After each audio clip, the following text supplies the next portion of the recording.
practice of witch hunting in India, I'm now joined by the director of the Centre for Social Research, Ranjana Kumari, who's also the president of India's only lobbying organisation focused on gender issues. She joins us now live from New Delhi.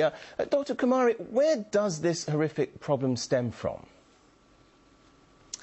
I think basically the problem is because of illiteracy and ignorance, and also, as rightly pointed out by your journalist who's got the story, is about the inaccessibility of the health services in the area, and of course extreme poverty, because people are really far beyond when they are in interior areas, traditionally very, very poor areas, which have still not caught up with the way the nation is developing at the moment.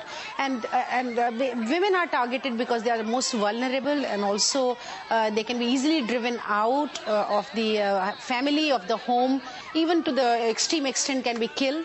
And then also, of course, whatever property is there. So in the core of the whole thing is the economic issue, that whatever belongs to them can be taken away and shared by the rest of the family. So that's the core reason why basically this kind of practice is still prevalent in the area. So why is it only women who are suspected of witchcraft? Why not men? Well, in the tribal societies, there are many customary practices. In fact, many religious practices, by and large, even very developed societies, are where women are not, women's bodies are being treated as impure, menstruating women is impure. There are many kinds of impurity assigned to women's body by almost all the religions of the world, and tribal societies have in fact gone into much more of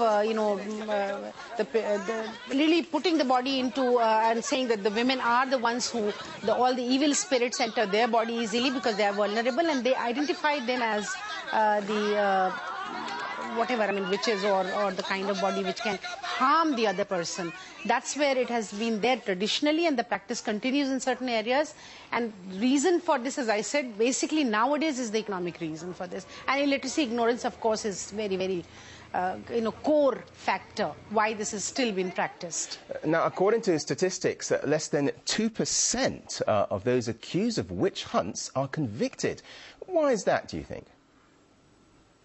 Well, by and large, our legal system is really complicated. It takes a very long time and to deliver justice, and there are many. But let me tell you one more thing. After a lot of systematic campaign by women's movement, a law has been enacted in state of Jharkhand.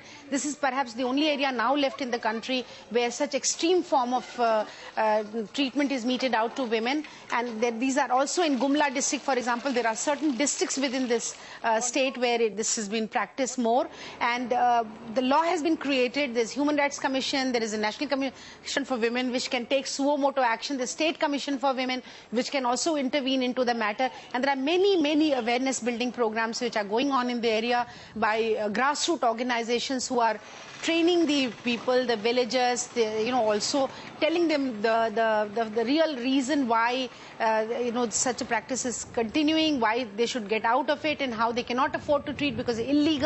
They can be jailed, they can be punished. There's a very strict law. You cannot call a woman a witch anymore in the state according to the law. Of course, it will take time. By the time the more people are made aware of, and women's groups are working relentlessly on this issue. I'm sure your journalists must have seen them, met them, and organizations like ours are raising issue to even make it completely to ban it. It's not only have enough to have the law, but even even magistrate has been empowered to intervene. Suo motu. We'll have to leave it nobody there need to come. Nobody need to come in. Okay, we're out of time. Dr. Ranjana Kumari, thank you very much indeed. The director of the Centre for Social Research in New Delhi. Thanks for joining.